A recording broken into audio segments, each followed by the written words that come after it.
अश्वगंधा को मेन आयुर्वेद में 3000 साल से भी ज़्यादा समय हो गया है ये अश्वगंधा यूज़ करते हुए और अश्वगंधा के benefits day to day life में हमें दिखाई देते हैं। तो अश्वगंधा का पाउडर आपको ऐसा दिखेगा, ये रूट्स है हमारा ये बॉटल है, 50 ग्राम का ये बॉटल आता है। तो अश्वगंधा को आयुर्वेद में एक बेस्ट रसायन कहा गया है।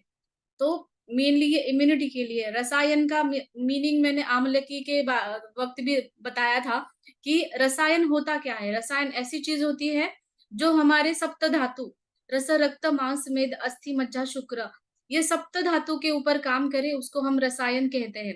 लेकिन अश्वगंधा एक ऐसी है कि ये जो धातु है सप्त धातु लेकिन सारे धातुओं पे काम करेंगी लेकिन ये मांस धातु के ऊपर बहुत अच्छे से काम करती है। इसलिए इसका नाम आयुर्वेद में बलदा कहा गया है। बलदा इसका पर्यायी नाम है आयुर्वेद में जो कहा है बलदा मतलब बल देने वाली, बल्य अश्वगंधा। क्योंकि आजकल हमने देखा है कि वीकनेस बहुत जल्दी से आ रही है लोगों को। कुछ भी काम करते हैं तो वो वीक बन जाते हैं या फिर स्टैमिना नहीं रह पाता। क्योंकि लाइफस्टाइल इतनी फास्ट है कि स्टैमिना की बहुत ज़्यादा ज़रूरत है सबको। बच्चों को पढ़ाई के लिए, लेडीज़ घर का देखती है, बाहर ऑफ़िस में काम करती है। इस सब चीज़ में भाग-दौड़ की ज़िंदगी में हमें ज़रूरी होती है, हमारी एनर्जी मेंटेन रखना और स्टैमिना बढ़ाना। तो उसमें अश्वगंधा बहुत अच्छा काम करती है। अश्वगंधा को अलग-अलग लैंग्वेजेस में क्या बोला जाता है, ये अभी आपको स्क्रीन पे दिखाई दे रहा है। उसको अश्वगंधा अ, वाजीगंधा, असगंध ऐसे बहुत सारे नाम से जाना जाता है। ये रीजनल नेम्स है इसके। अश्वगंधा का आपने पौधा भी देखा होगा जैसे उसमें बीज रहते हैं रेडिश कलर के, आगे मैं दिखाऊँगी उसको। और उसके रूट्स का उपयोग हम करते हैं पाउडर बनाने में। वो रूट्स जो है उसका पार्ट बताया गया है।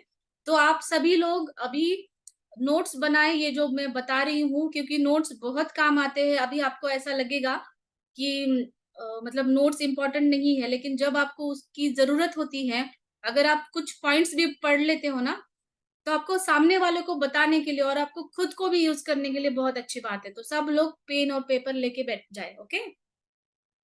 तो आगे चलते हैं, अश्वगंधा का मीनिंग क्या होता है? अश्व मतलब घोड़ा और गंधा मतलब गंध। उसका गंध है, घोड़े के जैसा गंध है, इसलिए उसको अश्वगंधा कहा गया है। ये सारी चीज़ें मतलब ये पर्यायी नाम है या फिर स्पेसिफिक कुछ का नाम दिए हैं अश्वगंधा या फिर उसको वराह कंदी भी कहा जाता है। वराह कंदी मतलब उसके जो पत्ते हैं ना, वो वराह के जैसे दिखते हैं। ये सब क्यों पर्यायी नाम बताए गए हैं आयुर्वेद में कि हमें आइडेंटिफिकेशन हो सके कि कौन-सी अश्वगंधा का प्लांट सही है या कौन-सा गलत है। इसलिए ये आइडेंटिफिकेशन के भी होते हैं और कुछ-कुछ उसके बेनिफिट्स के भी होते हैं। जैसे अश्वगंधा का नाम है बलदा, राइट? ऐसे होते हैं। अश्वगंधा का लैटिन नेम है विदानिया सोमनिफेरा। विदानिया सोमनिफेरा नाम में आपको पता चलता है उसमें जो अल्कलॉइड्स होते हैं, उसके हिसाब से उसका नाम लिया है विदानिया। और सोमनिफेरा, सोमनी मतलब नींद आना, मतलब जो इनसोम्निया के पेशेंट है, उसमें ये बहुत अच्छा काम करेगा। नाम में ही उसका हमें उपयोग दिखाई देता है विदानिया सोमनिफेरा। उसको इंडियन जिनसिंग भी कहा जाता है। आप सबको पता होगा हमारे पास पैनेक जिनसिंग भी है जो कोरियन जिनसिंग है। तो दोनों ही रूट्स हैं, दोनों का काम लगभग सेम है लेकिन दोनों के जैसे यूज़ करने के तरीके भी अलग-अलग होते हैं।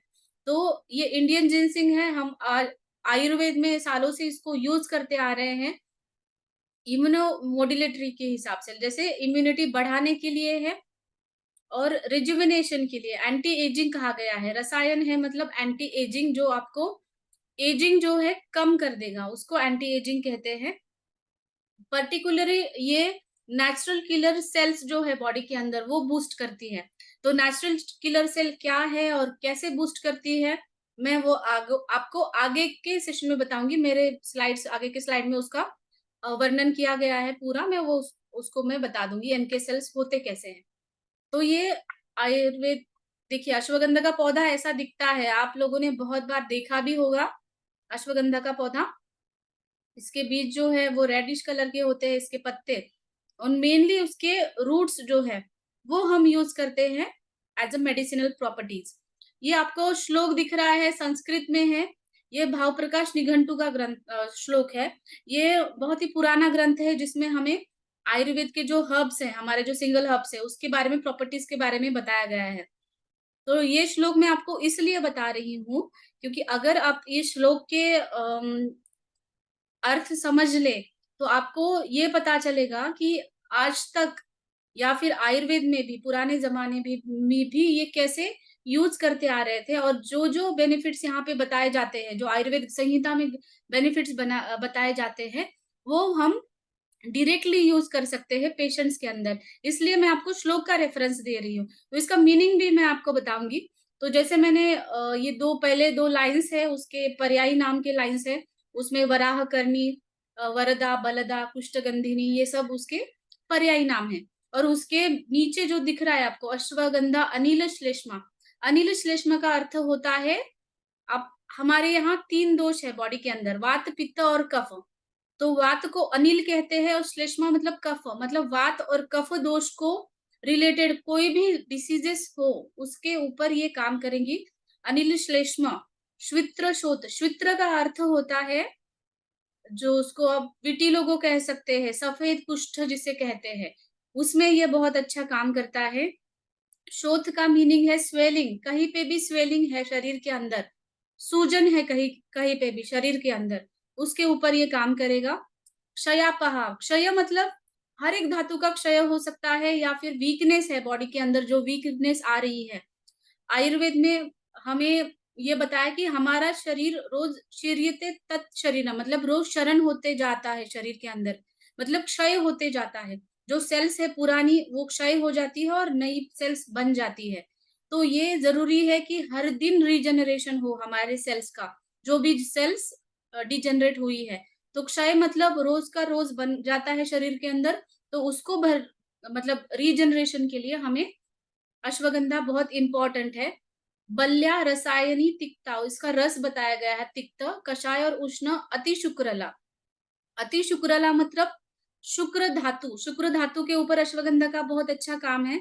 तो शुक्र धातु का मीनिंग सबको यही लगता है कि लाइक सिर्फ मेल्स के रिगार्डिंग है, जैसे कि स्पर्म काउंट है, सीमेन की क्वालिटी है, उसके ऊपर शुक्र धातु कहा जाता है। लेकिन जो मेल और फीमेल की रिप्रोडक्टिव सिस्टम है, उसको आयुर्वेद में ओवरऑल शुक्र धातु कहा गया है, क्योंकि बॉडी तो एक ही है और धातु भी एक ही होते हैं सबके अंदर। तो जो फीमेल रिप्रोडक्टिव सिस्टम होती है, जैसे कि ओवरीज, यूटेरस है, इसको हम शुक्र धातु के अंदर ले सकते हैं। तो ये मेल और फीमेल दोनों में अच्छा काम करती है, इसलिए उसको उसका उपयोग अति शुक्रला ऐसा कहा गया है। तो ये शॉर्ट में मैंने आपको जस्ट श्लोक बताया, क्योंकि हमारे पास रेफरेंस है, क्लासिकल रेफरेंस होना बहुत जरूरी है, तो हम उतना ही अच्छे से लोगों को समझा पाते हैं, राइट। तो अश्वगंधा के अंदर क्या क्या है, अल्कोलॉइड्स आपको दिख रहे हैं। अश्वगंधा काम कैसे करता है, अभी हम आपने देखा कि ये आयुर्वेद के अकॉर्डिंग जो आज तक उसका रिसर्च है, या फिर वो सब आपने देखा प्रीवियस स्लाइड में। लेकिन अभी आप देख रहे हैं कि मॉडर्न टर्मिनोलॉजीज में, जैसे कि आयुर्वेद ग्रंथों में लिखा गया है, वो प्रूवन भी है, ये ओके है। लेकिन मॉडर्न टर्मिनोलॉजी में हमें उसमें क्या क्या कंस्टिट्यूएंट्स है, वो पता होना जरूरी है। मतलब बोथ वे से हमें स्टडी करना है अश्वगंधा को, एज पर आयुर्वेद और एज पर मॉडर्न। तो ये अल्कोलॉइड्स हमें दिखाई दे रहे हैं, अश्वगंधा के जो भी गुण धर्म है, ये अल्कोलॉइड्स की वजह से है। न्यूट्रिएंट रिच है, रिच इन एंटीऑक्सीडेंट्स है, एंटीऑक्सीडेंट्स है, इसी की वजह से ये इम्यूनिटी पे काम करता है, और उसी के वजह से हमारे स्ट्रेस के ऊपर भी बहुत काम करता है अच्छे से। अश्वगंधा के बेनिफिट्स मैं अभी आपको बताऊंगी। आयुर्वेद प्रॉपर्टीज आपको दिख रही है। रस वीर्य विपाक, ये जरूरी क्यों होता है, क्योंकि आप जो भी खा रहे हैं, आपको हर एक का रस पता होना चाहिए, मतलब उसका टेस्ट पता होना चाहिए कि वो कैसा है।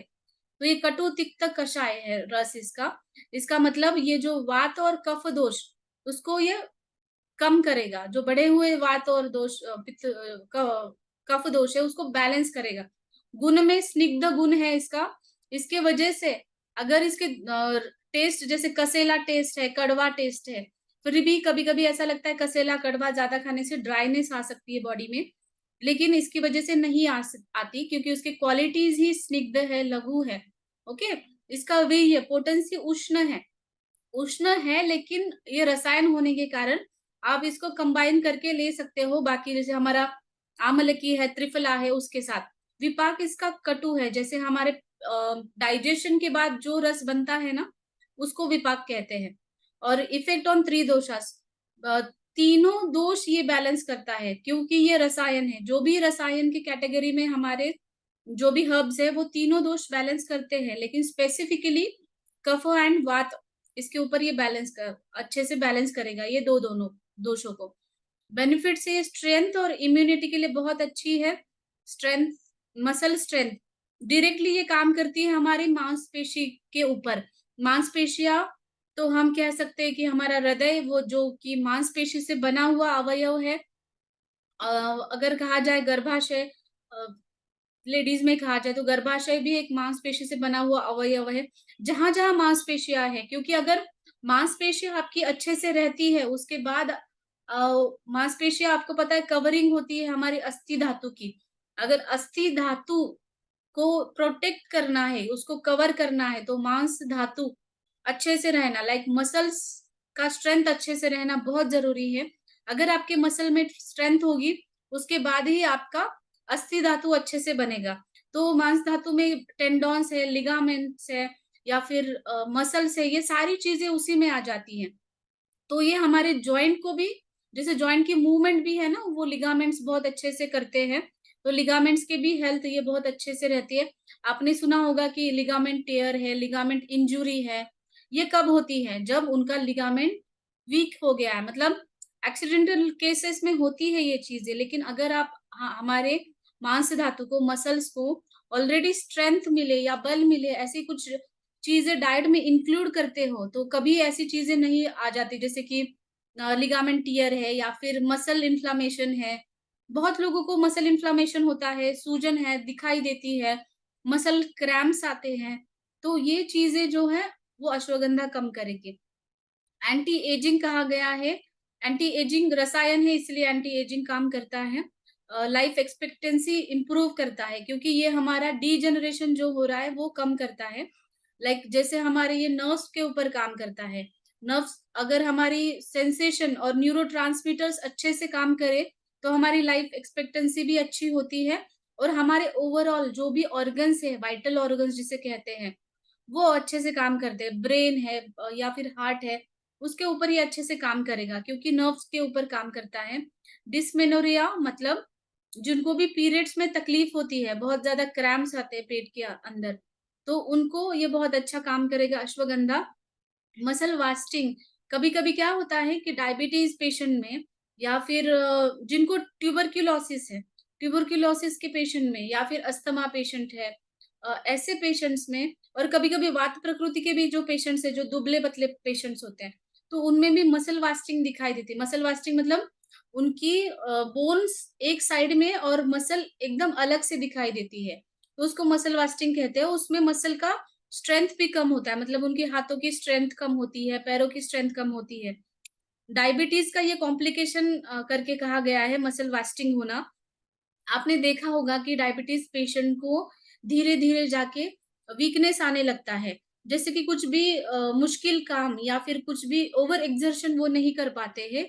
ये इसकी वजह से कि ऑलरेडी उनकी मसल वास्टिंग हो चुकी होती है। इसलिए वो ज़्यादा एक्सर्शन नहीं कर पाते, या फिर थोड़ा-सा काम करने के बाद भी थक जाते हैं। तो ये वो इम्प्रूव करने में बहुत अच्छा काम करती है, क्योंकि ये मसल स्ट्रेंथ बढ़ाता है। मांसवर्धक कहा गया है। मांसवर्धक है, इसका मतलब ये नहीं कि ये, जैसे कि जो ओबेस पेशेंट है उनको ये यूज़ नहीं करना है, क्योंकि ओबेस पेशेंट भी, क्योंकि गुड मांस ये बढ़ाता है। मांस धातु अच्छा बना, तो मेद धातु, उसके बाद मेद धातु आता है जिसको हम गुड फैट बोलते हैं, वो अच्छे से बढ़ेगा। इसका मतलब पहले ओबेस पेशेंट को भी मांस धातु के ऊपर काम करना बहुत ज़रूरी है। तो ओबेस पेशेंट है या फिर थिन पेशेंट्स है, दोनों में अश्वगंधा अच्छे से काम करता है। और जैसे कि हम कहते हैं कि आजकल जिम में जाते हैं लोग मसल बिल्डअप करने के लिए, बॉडी बिल्डअप करने के लिए, वो डिफरेंट टाइप ऑफ शेक्स लेते हैं।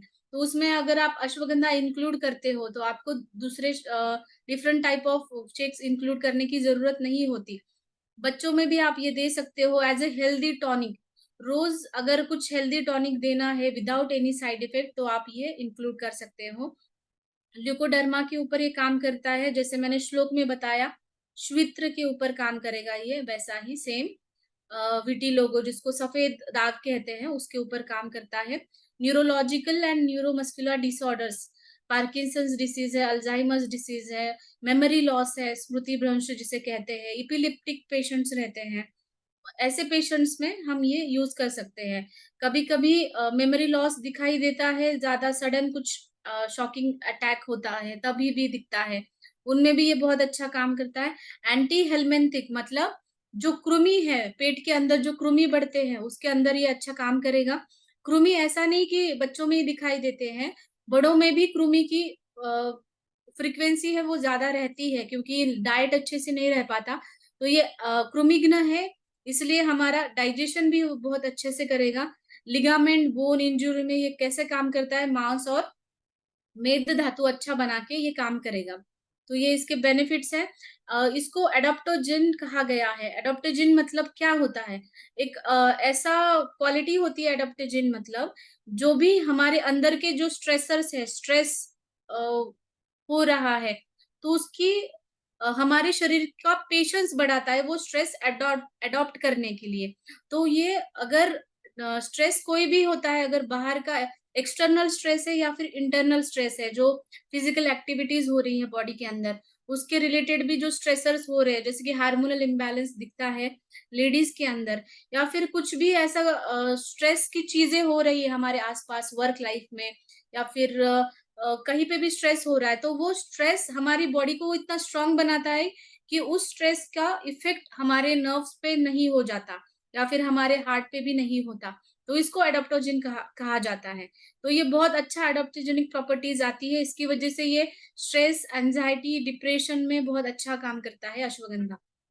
फॉर बेटर स्लीप, अश्वगंधा के नाम में ही विदानिया सोमनीफेरा है। सोमनीफेरा मीन्स नींद अच्छे से आना। तो आयुर्वेद में इसको निद्रा जनन कहा गया है। जिन लोगों को अच्छे से नींद नहीं आती है या फिर स्ट्रेस की वजह से इनसोम्निया या फिर एज जैसे-जैसे बढ़ती है तब नींद भी कम होने लगती है। तो उन नींद में ही जैसे कि आयुर्वेद में बताया है 3 उपस्तंभ जिसके वजह से हमारी बॉडी तैयार है हो जाती है, उसको निद्रा कहते हैं। नींद में ही हमारे सारे टिश्यूज़ नए बनते हैं मतलब रीजनरेशन और बॉडी की हीलिंग जो है, वो निद्रा अवस्था में होती है। जभी भी कोई पेशेंट्स होते हैं, हम उनको कहते हैं कि आप आराम करो, आप अच्छे से नींद लेना, आपने भी ऑब्ज़र्व किया है। अगर वो अच्छे से नींद लेते हैं तो उनकी रिकवरी अच्छे से होती है, क्योंकि नींद में ही पूरे बॉडी जो है हीलिंग प्रॉपर्टीज़ और हीलिंग तैयार होती है। तो बेटर स्लीप इतनी इम्पोर्टेंट है आजकल, तो जो अच्छे से नहीं मिल पाती, तो उसमें अश्वगंधा बहुत अच्छा काम करेगा। इम्यूनिटी बहुत अच्छे से बढ़ाता है, नेचुरल एनर्जी सपोर्ट है अश्वगंधा क्योंकि ये एनर्जी स्टैमिना बढ़ाता है, डायरेक्टली काम करता है हमारे पूरे धातुओं के ऊपर, सप्त धातु के ऊपर। कॉग्निटिव फंक्शन ये कैसे बढ़ाता है क्योंकि इसका काम है ब्रेन के ऊपर, ब्रेन की नसों के ऊपर। इसकी वजह से मेमोरी और फोकस बच्चों में है, बड़ों में है, उन चीज़ों में ये बहुत अच्छा काम करेगा। श्लोक में जैसे कहा था ये शोथहर है, एंटी इन्फ्लेमेटरी उसके अंदर जो कंपाउंड्स है वो एंटी इन्फ्लेमेटरी काम करते हैं, कहीं पे भी सूजन है शरीर के अंदर, तो ये इसके ऊपर काम करेगा। सपोर्ट्स मसल रिकवरी, तो मसल रिकवरी में अगर किसी को फ्रैक्चर भी हुआ है, फ्रैक्चर या फिर सर्जरी हुई है, सर्जरी के बाद उनको रिकवर करना है, तो उन कंडीशन में भी आप ये अश्वगंधा यूज़ कर सकते हो। अगर मसल अच्छे से टोन अप होंगी, हील होगी, उसके बाद ही आपका अस्थि धातु हील होता है। शुगर बैलेंस में ये काम करता है क्योंकि ये एंटीऑक्सीडेंट रिच है प्लस ये मेटाबॉलिज्म पे भी काम करता है इसलिए डायबिटीज पेशेंट में एज अ शुगर बैलेंस करने के लिए तो ये इम्पोर्टेंट है लेकिन डायबिटीज के जो रेटाइनोपैथी है या फिर न्यूरोपैथी जिसे कहते हैं डायबिटीज पेशेंट को जलन होती है कभी कभी झंझनाहट होती है हाथों पैरों में तो ये कम करने का काम अश्वगंधा करता है मूड लिफ्ट लाइक ये डायरेक्टली हमारे ब्रेन नर्व्स के ऊपर काम करता है इसलिए मूड एनहांसिंग भी काम करता है और थायराइड के पेशेंट्स जो होते हैं तो हार्मोन्स बैलेंस करने में अगर आपका थायराइड हार्मोन बैलेंस रहते हैं तो आपको थायराइड ग्लैंड का फंक्शन भी बहुत अच्छे से होता है तो जो भी आजकल हम देख रहे हैं कि थायराइड के पेशेंट्स बहुत ज़्यादा बढ़ रहे हैं, तो थायराइड की कंडीशन में आप ये यूज़ कर सकते हो। तो एंटी इन्फ्लेमेटरी प्रॉपर्टीज़ ये आपको स्क्रीन पे दिखाई दे रही है कि ये कैसे ये जो नेचुरल किलर सेल एक्टिविटी है वो बढ़ाता है। तो नेचुरल सेल किलर एक्टिविटी क्या होती है ना? तो उसमें क्या है, जो भी अगर वो एक फर्स्ट डिफेंस ऑफ लाइन कहा जाता है।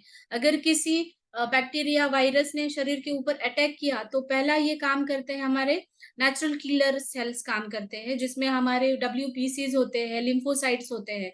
तो उनके ऊपर वो अटैक करते हैं और उनको वहीं पे मार डालते हैं। मतलब ये जो भी बैक्टीरियाज़ वगैरह शरीर के अंदर आ रहे हैं, वो हमें इन्फेक्शन से बचाता है। इसके वजह से ये हमारा इम्यूनिटी भी बढ़ाता है। तो ये नेचुरल किलर सेल एक्टिविटी ऐसे इम्प्रूव करता है। तो नेचुरल किलर सेल एक्टिविटी हमें किस-किस में चाहिए? जिनको क्रोनिक इन्फेक्शन है। आपने भी देखा होगा जब आपको सीबीसी का रिपोर्ट आता है, कंप्लीट ब्लड काउंट का रिपोर्ट आता है, किन-किन को बताया जाता है कि आपकी डब्ल्यूबीसीज़ बढ़ी हुई है, मतलब सफ़ेद पेशियाँ बढ़ी हुई हैं। इसका मतलब है शरीर के अंदर इन्फेक्शन है, तभी वो सेल्स बढ़ रही है, उस इन्फेक्शन से लड़ने के लिए। तो ये फर्स्ट लाइन ऑफ डिफेंस होता है और ये उस एक्टिविटी को बढ़ाता है अश्वगंधा और इन्फ्लेमेशन के भी जो मार्कर्स है उसको ये कम करता है। इसकी वजह से शरीर में जो सूजन है कहीं पे भी वो कम होती है। जैसे कि सी रिएक्टिव प्रोटीन उसको सीआरपी कहते हैं। अर्थराइटिस के कंडीशन में, रूमेटॉइड अर्थराइटिस के कंडीशन में या फिर आप देखते हो अस्थमा के पेशेंट्स में भी अभी कोविड में भी आपने देखा होगा कि हर एक डॉक्टर जो है टेस्ट करते थे, कोविड का टेस्ट एक और सीआरपी का एक टेस्ट होता था। तो उसमें अगर सीआरपी बढ़ा हुआ है, तो इसका मतलब आपके शरीर के अंदर सूजन है। तो ये सी रिएक्टिव प्रोटीन कभी भी बढ़ा हुआ आता है, तब आप अश्वगंधा उसको कम करने के लिए यूज़ कर सकते हैं। एंटी अर्थराइटिस है मतलब अर्थराइटिस के कंडीशन में या फिर रूमेटॉइड अर्थराइटिस के कंडीशन में आप इसको यूज़ कर सकते हैं। डायबिटीज़ है, हाइपरटेंशन है, इनके बीपी जिनका नॉर्मल नहीं रहता, बढ़ जाता है बार-बार, उनकी कंडीशन में आप ये यूज़ कर सकते हैं। तो अश्वगंधा का जैसे मैंने बहुत पेशेंट से बात की, तो मुझे ऐसा ऑब्ज़र्वेशन हुआ कि लोगों को ये पता है कि अश्वगंधा सिर्फ़ उम, मेल्स में या मेन्स में ही यूज़ होती है, फीमेल्स यूज़ नहीं करती। लेकिन ऐसा कुछ नहीं है, males, females all age group के लिए ये बहुत ही अच्छा टॉनिक है।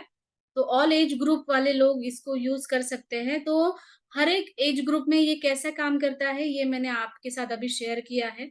तो मेंस में ये क्या करता है, मेंस का मेन हार्मोन होता है टेस्टोस्टेरोन हार्मोन, जो बहुत इम्पोर्टेंट होता है फिज़िकल एक्टिविटीज़ के लिए, बाकी मेंस के लिए। तो ये रेगुलेट करने का काम अश्वगंधा करेगा। अगर आपकी टेस्टोस्टेरोन लेवल मेंटेन रहती है, तो मेंस की हेल्थ भी मेंटेन रहती है, राइट? तो मेल इनफर्टिलिटी में इसका काम है ही क्योंकि ये स्पर्म काउंट अच्छे से बनाता है या फिर ये सीमेन की क्वालिटी भी बहुत अच्छे से बढ़ाता है। तो ये मेल इनफर्टिलिटी में काम करेगा बहुत अच्छे से। एंटीऑक्सीडेंट रिच है। इसकी वजह से अगर सीमेन क्वालिटी में कुछ भी इन्फेक्शन आता है या फिर कभी स्पर्म काउंट कम रहता है, ओलिगोस्पर्मिया कहते हैं उसको, तो उन कंडीशन में भी या फिर मोटिलिटी कम रहती है कभी-कभी स्पर्म की, तो उन कंडीशन में आप ये बहुत यूज़फुल रहेगा और स्ट्रेस दोनों के ऊपर काम करेगा। एक तो शुक्र धातु के ऊपर और स्ट्रेस अगर आ रहा है, स्ट्रेस रिलेटेड इनफर्टिलिटी होती है कभी-कभी लोगों को स्ट्रेस की वजह से, तो वो स्ट्रेस भी ये कम करेगा क्योंकि ये ऑलरेडी एंटीऑक्सीडेंट है और ये इसका ब्रेन के ऊपर बहुत अच्छा काम है। विदाफेरिन ए, ये जो अश्वगंधा में कंपाउंड पाया गया है, वो प्रोस्टेट कैंसर के ट्रीटमेंट में बहुत अच्छे से काम करता है। तो मेनली ये मेंस के रिलेटेड है जिनको प्रोस्टेटोमेगाली होती है, प्रोस्टेट ग्लैंड बढ़ जाती है। जैसे एज बढ़ती जाती है ना, वैसे वहाँ के मसल्स जो है कमज़ोर होते जाते हैं। इसकी वजह से वो प्रोस्टेटोमेगाली होती है या फिर कभी-कभी स्फिंक्टर्स के ऊपर कंट्रोल नहीं रहता, यूरिनेशन के ऊपर कंट्रोल नहीं रहता। क्योंकि वहाँ के मसल्स वीक हो जाते हैं। तो इन कंडीशन में भी अश्वगंधा मसल टोन अप करने में बहुत अच्छे से आपको हेल्प मिलेगी।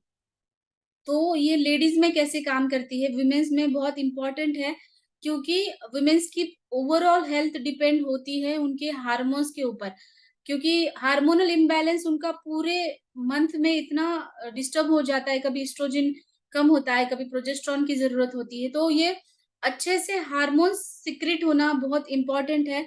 एक तो ये इनफर्टिलिटी के लिए भी हार्मोन्स की ज़रूरत रहती है, अगर इनफर्टिलिटी है, तो हार्मोन्स रेगुलराइज़ होना बहुत ज़रूरी है। मेंसेस रिलेटेड प्रॉब्लम्स होती है, उसमें भी हार्मोन्स मेंटेन रहना बहुत ज़रूरी है। अ, कभी-कभी मेंस्ट्रुएशन में फ्लो कम होता है या फिर पेन बहुत ज़्यादा होता है, तो इन कंडीशन में भी अश्वगंधा बहुत अच्छा काम करेगी। फीमेल रिप्रोडक्टिव सिस्टम सभी जैसे कि ओवरीज़ है, यूटेरस है, फैलोपियन ट्यूब्स है, ये सारी चीज़ों को फीमेल रिप्रोडक्टिव सिस्टम के अंदर पाया जाता है। उसमें जो फॉलिकल्स तैयार होते हैं, हर महीने में एक-एक फॉलिकल बनता है, जिसको ओवरी से वो निकलता है, वो रप्चर होता है। अगर वो अच्छे से रप्चर होता है और फिर कंसेप्शन में ये बहुत इम्पोर्टेंट होता है। कभी-कभी इनफर्टिलिटी के केसेस दिखते हैं कि ये फॉलिकल अच्छे से नहीं बन रहा। बोल रहे हैं ना कि अंडा अच्छे से नहीं बन रहा, फूट नहीं रहा, ऐसे बोला जाता है। तो ये फॉलिकुलोजेनेसिस अच्छे से बनने के लिए अश्वगंधा इनफर्टिलिटी के केसेस में इंक्लूड करना बहुत इम्पोर्टेंट है और ये फॉलिकल स्टिमुलेट होना सिर्फ प्रेगनेंसी के लिए नहीं, हर महीने का जो मेंसेस का साइकिल है, वो भी रेगुलराइज़ करने में फॉलिकल्स अच्छे से बनना इम्पोर्टेंट है। अगर फॉलिकल्स इमैच्योर रहते हैं या फिर कम बन रहे हैं या फिर ओवरीज़ से बाहर नहीं आते हैं, तो वहाँ पे पीसीओडी जैसी समस्या दिखाई देती है। उसमें पॉलीसिस्टिक ओवरीज़ ऐसा दिखाई देता है। मतलब वो फॉलिकल्स जो है वो इमैच्योर होके या फिर अगर बड़े भी हो जाते हैं तो वो सिस्ट के तौर पर ओवरीज़ में ही बैठे रहते हैं और वो पॉलीसिस्टिक फॉर्म लेके आते हैं। इसको पीसीओडी कहा जाता है। तो पीसीओडी के लक्षण अब भी अगर आपको दिखाई देते हैं किसी केसेस में, तो उनमें भी आप अश्वगंधा यूज़ कर सकते हो। प्रोजेस्टेरॉन ज़रूरी होता है अ, मेनली स्ट्रेंथ के लिए हमारे गर्भाशय की स्ट्रेंथ के लिए प्रोजेस्टेरॉन की बहुत अच्छी इम्पोर्टेंस रहती है। प्रोजेस्टेरॉन और एस्ट्रोजन अगर एस्ट्रोजन कम होता है, जैसे कि मेनोपॉज़ल एज में एस्ट्रोजन की लेवल कम होती है, तो महिलाओं में बहुत सारी चीज़ें दिखाई देती है, जैसे कि एंग्ज़ायटी, डिप्रेशन, चिड़चिड़ापन बढ़ जाता है, जल्दी से गुस्सा आने लगता है या फिर बॉडी में ड्राइनेस होती है, वजाइनल एरिया में ड्राइनेस होती है। ये एस्ट्रोजन हार्मोन कम होने की वजह से। तो ये मेनोपॉज़िव जो भी सिम्पटम्स दिखाई देते हैं, तो उनको प्रिवेंट करने के लिए अश्वगंधा बहुत अच्छा काम करता है। क्योंकि ये मेनली हमारे हार्मोन्स लेवल रेगुलर करने में काम करता है। तो हार्मोनल इम्बैलेंसेस जो मेनोपॉज़ल एज में होते हैं या फिर रिप्रोडक्टिव एज में होते हैं और जस्ट प्यूबर्टी में भी कभी-कभी होते हैं। तो इन तीनों जो वुमेन का साइकिल है उसमें हम यूज़ कर सकते हैं, ओके? और अश्वगंधा अभी बच्चों के लिए कैसे यूज़ करें, इसका मैंने अभी बताया है। बच्चों में स्पेशली इम्यूनिटी के लिए बच्चे जो बार-बार बीमार पड़ते हैं जैसे कि सर्दी, खाँसी, बुखार बार-बार होता है बच्चों में और कुछ-कुछ बच्चों का ऐसा भी होता है कि वो खाना अच्छे से नहीं खाते। लाइक सब्जियाँ सारी नहीं खाते, इसकी वजह से वो उनका स्टैमिना बहुत कम होता है, लाइक पढ़ाई में कमज़ोर होते हैं या फिर खेल-कूद में थोड़ा-सा भी एक्सर्शन हो गया है, वो थक जाते हैं। तो इन कंडीशन में ashwagandha as a energy booster काम करेगा बच्चों में। और ये बच्चों में लाइक डब्ल्यूबीसीज़ काउंट जैसे मैंने आपको बताया नेचुरल किलर सेल्स डब्ल्यूबीसीज़ काम करती है उसका और प्लेटलेट्स भी काम करती है। अगर इम्यूनिटी आपको बढ़ानी है, तो डब्ल्यूबीसीज़ और प्लेटलेट्स नॉर्मल लेवल पे होना बहुत ज़रूरी है और शार्प मेमोरी, मेमोरी बूस्टर है जैसे मैंने पहले कहा ये ब्रेन के ऊपर और नसों के ऊपर बहुत काम अच्छे से काम करता है। इसलिए बच्चों में ऐसा होता है कि जैसे वो बड़े होते हैं, जैसे-जैसे बड़े होने लगते हैं, उनकी पढ़ाई भी बढ़ती है। तो उनकी पढ़ाई ज़्यादा जैसे बढ़ने लगती है, तो कभी-कभी बच्चों में ग्रास्पिंग पावर कम हो जाती है। वो जो भी पढ़ रहे हैं, वो याद नहीं रख पाते हैं। तो इन कंडीशन में आप अश्वगंधा ले सकते हो एज़ अ मेमोरी एनहांसर जैसे हमारा ब्राह्मी है, ब्राह्मी के साथ आप अश्वगंधा कॉम्बिनेशन करके दे देते हो, तो बहुत अच्छा काम करता है। स्ट्रेंथ स्टैमिना के ऊपर एपेटाइट बढ़ाने के ऊपर, तो ये अश्वगंधा बच्चों में डेली कंज्यूम करना चाहिए एज़ अ टॉनिक, ओके? तो अश्वगंधा का टैबलेट हमारे पास है, देखिए अश्वगंधा पाउडर क्यों आया है? तो मैं पाउडर के कुछ यूजेस आपको बता रही हूँ, जो हम टैबलेट के साथ नहीं कर सकते। तो मैंने ये कुछ लिस्ट बनाई है जो डॉक्टर कृष्णमूर्ति है, उन्होंने ये एमडी आयुर्वेदा है खुद, तो उन्होंने कुछ ये कॉम्बिनेशन बताए हैं, जो मैं आपके पास अभी बता रही हूँ। क्योंकि अश्वगंधा पाउडर का हम बहुत वैरायटी ऑफ अ, रेसिपीज में यूज कर सकते हैं। तो अश्वगंधा विथ मिल्क, अश्वगंधा दूध के साथ कैसे लिया जाता है? जैसे आप ऐसा नहीं कि आपको काऊ मिल्क ही चाहिए उसमें, आप कोकोनट मिल्क है या फिर आलमंड मिल्क है, सोया मिल्क है, ये भी आप यूज़ कर सकते हो उसके अंदर। जिनको इनसोम्निया होता है, नींद नहीं आती अच्छे से, तो अगर वो रात में अश्वगंधा चूर्ण को मिला के दूध के साथ लेते हैं तो बहुत अच्छा काम करता है। मसल स्ट्रेंथनिंग में भी ये अच्छा काम करेगा। और जिनको एलर्जिक राइनाइटिस एक ऐसी कंडीशन होती है जिनमें हमारा जो रेस्पिरेटरी ट्रैक्ट इन्फेक्शन बार-बार होता है, जैसे कि छींके आना, नाक में से पानी बहना या फिर साइनोसाइटिस, वो दर्द करना। तो इन कंडीशन में या फिर अस्थमा के पेशेंट, ऑलरेडी जो अस्थमैटिक पेशेंट्स हैं, उनमें भी आप अश्वगंधा पाउडर अ, थोड़ा-सा टर्मरिक पाउडर जिंजर के साथ या फिर सिर्फ अश्वगंधा पाउडर हनी के साथ, जो हमारा तुलसी हनी है या फिर मल्टीफ्लोरा हनी, उसके साथ कंबाइन करके आप दे सकते हो। ट्यूबरकुलोसिस के पेशेंट्स को भी, अस्थमा के पेशेंट को भी हम ऐसे कॉम्बिनेशन में दे सकते हैं, राइट? अश्वगंधा को घी के साथ में भी दिया जाता है। घी अगर कोई नहीं लेना चाहता तो सिर्फ हनी के साथ भी दे सकते हैं। जो लो स्पर्म काउंट जिनमें होता है, सीमेन की क्वालिटी कभी कम हो जाती है, उनमें भी, और या फिर मोटिलिटी स्पर्म की कम हो जाती है, उनमें भी हम अश्वगंधा दे सकते हैं। तो अश्वगंधा के कोल्ड ड्रिंक्स क्या-क्या हैं? मतलब अश्वगंधा आप किसके साथ मिला कर के ले सकते हो? आप मिल्क के साथ, अगर आपके पास प्योर मिल्क मिल रहा है तो, क्योंकि आजकल अडल्टरेटेड मिल्क भी बहुत मिलता है, या फिर डायरेक्टली आप कोई भी मिल्क, जैसे कि मैंने अभी बताया कोकोनट मिल्क है या फिर सोया मिल्क है, उसके साथ मिला कर के लीजिए, हनी के साथ, घी के साथ, योगर्ट के साथ आपका डाइजेशन अच्छे से होने के लिए, और वर्जिन कोकोनट ऑयल के साथ आप ले सकते हो। स्पेशली उन लोगों के लिए वर्जिन कोकोनट ऑयल जिनको वात दोष, मतलब वात दोष बढ़ा हुआ है। जैसे शरीर के अंदर अर्थराइटिस है, कहीं पे भी सूजन हो रही है या फिर ओल्ड एज होते जा रहा है, याददाश्त कमज़ोर होती जा रही है, और स्पेशली जो पेशेंट मेंटल इलनेसेस से जूझ रहे हैं, जैसे कि पार्किंसंस डिसीज़, अल्ज़ाइमर्स डिसीज़, ये स्मृति भ्रंश, मेमोरी लॉस भी हो रहा है। उन कंडीशन में आप वर्जिन कोकोनट ऑयल के साथ मिला करके भी आप अश्वगंधा पाउडर ले सकते हो। और ये रेसिपीज़, जैसे हम हर एक घर में, ऐसा नहीं कि लड्डू नहीं बनते, है ना? लड्डू तो बच्चों के लिए एनर्जी बॉल्स के जैसे, आप अश्वगंधा, जैसे आप कुछ भी बना रहे हो, उसमें आप अश्वगंधा का पाउडर मिला लो हाफ क्वांटिटी में, क्योंकि ये थोड़ा कड़वा रहता है, तो आप उसके साथ मिश्री डाल के मिला कर के कुछ ड्राई फ्रूट्स का लड्डू बना लेते हो। अगर बच्चे स्कूल में जा रहे हैं, तो रोज़ एक लड्डू खा के जा सकते हैं, या फिर बड़े लोग भी अगर उनको इंस्टेंट एनर्जी की ज़रूरत है, तो ये एनर्जी बॉल्स की तरह लड्डू के तौर पर आप खा सकते हैं। अश्वगंधा बनाना स्मूदी, स्मूदी बहुत सारे लोग आजकल पीते हैं, तो स्मूदी बनाना है तो कभी भी काऊ मिल्क या बफेलो मिल्क नहीं यूज़ करना है। आप कभी भी सोया मिल्क, कोकोनट मिल्क या फिर आलमंड मिल्क यूज़ करें स्मूदी बना रहे हैं तो, या फिर कोई भी अगर वेजिटेबल्स की स्मूदी बना रहे हो आप, या सूप बना रहे हो कुछ भी घर के अंदर, तो उसके अंदर भी आप अश्वगंधा का पाउडर डाल के पी सकते हो। अश्वगंधा इन्फ्यूज़ टी, मतलब अश्वगंधा को गरम बॉइलिंग वाटर में थोड़ा-सा डाल के फिर बंद करके ढक के रखना है, उसको अश्वगंधा इन्फ्यूज़ टी कहा जाता है। तो उस टी को भी आप एज़ अ इम्यूनिटी बूस्टर, जिनको फ़ीवर है या फिर रेस्पिरेटरी ट्रैक्ट का इन्फेक्शन है, उनको भी आप ये दे सकते हो। अश्वगंधा कुकीज़, ये हमने खुद ट्राई किए हैं क्लिनिक में, हम हमारे पेशेंट को भी ये देते हैं। अश्वगंधा कुकीज़, जो हम कुकीज़ बनाते हैं घर के अंदर, तो हमारे नॉर्मल आटे के साथ ये अश्वगंधा का पाउडर मिक्स करके देते हैं, तो ये बहुत अच्छा काम करता है। हेयर ऑयल है।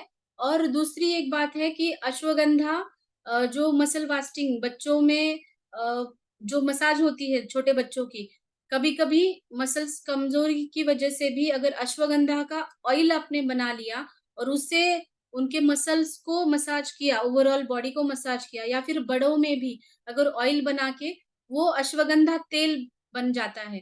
अश्वगंधा तेल का यूजेस बहुत अच्छे से बताए गए हैं आयुर्वेद में।